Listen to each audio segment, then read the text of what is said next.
Welcome to the Salmon Runs YouTube. Enjoy the video.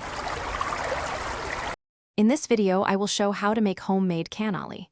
We'll begin by preparing the dough for our crispy shells, ensuring they fry up perfectly golden. Then, I'll guide you through crafting the rich, creamy ricotta filling, balancing sweetness and texture. Finally, we'll bring it all together, filling and garnishing these delightful treats.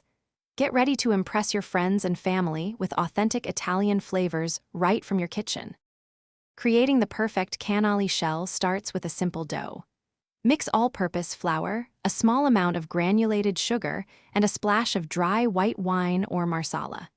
Knead until smooth, then let it rest for at least 30 minutes.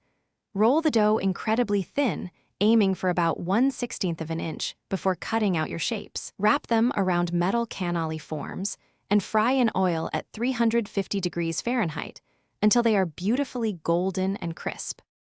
Now for the heart of the cannoli, the creamy ricotta filling. Start with fresh, whole milk ricotta cheese, draining any excess liquid thoroughly. Combine it with powdered sugar, a hint of vanilla extract, and a touch of orange or lemon zest for brightness. You can also add mini chocolate chips or candied fruit if you like. Mix until smooth and well combined, then chill the filling for at least 1 hour. This helps it firm up and makes it easier to pipe. Once your shells are cool and your filling is firm, it's time to assemble. Carefully pipe the ricotta mixture into each cannoli shell, filling from both ends to ensure an even distribution.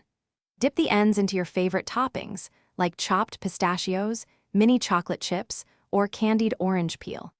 A dusting of powdered sugar adds a final elegant touch.